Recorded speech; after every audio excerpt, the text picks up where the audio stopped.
राधे राधे मित्रों, मेरी आज की कहानी का शीर्षक है ईश्वरीय विधान ही कल्याणकारी। एक छोटे से गांव में एक व्यापारी था। उसके पास रुपयों की कुछ बहुतायत हो गई। उनसे उसने माल खरीदने का तथा शेष रुपए एक साहूकार के यहाँ अमानत रखने का विचार किया। दूसरे दिन खूब तड़के जाना है ऐसा निश्चय करके वह रात को सो गया। रात को पेशाब करने उठा और अंधेरे में सीढ़ी से सरक कर गिर गया। चोट लगी पर प्राण बच गए, लेकिन इससे दूसरे दिन उसका शहर का जाना रुक गया। उस गांव में एक विश्वासी भक्त रहता था और वह सेठ के घर कभी कभी आया जाया करता था। जब सेठ के गिरने की बात सुनी तो वह भक्त दूसरे दिन उसके घर गया। सेठ ने भक्त से सारी बात कही तो भक्त ने कहा, ईश्वर जो करता है सब भले के लिए। यह सुनते ही सेठ को बड़ा क्रोध आया, परंतु क्रोध को कुछ दबाकर वह बोला, भगत तुम तो एकदम गंवार ही हो।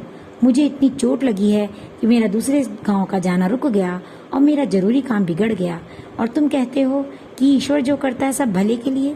यह मैं कैसे मानूं? अब तक तो ईश्वर ने मेरा कोई भला किया नहीं, यह देखने में नहीं आया। बुरा किया है सो तो प्रत्यक्ष है।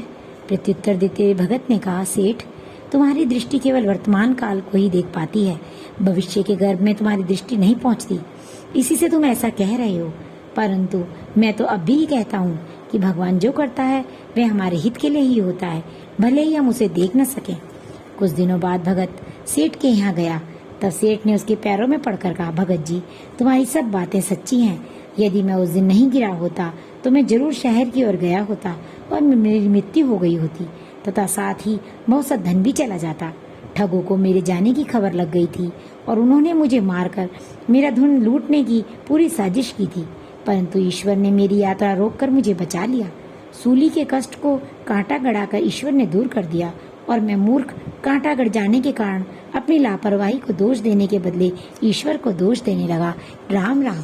मेरी इसी तरह की कहानियों से जुड़े रहने के लिए मेरे चैनल को लाइक एंड सब्सक्राइब करें। धन्यवाद।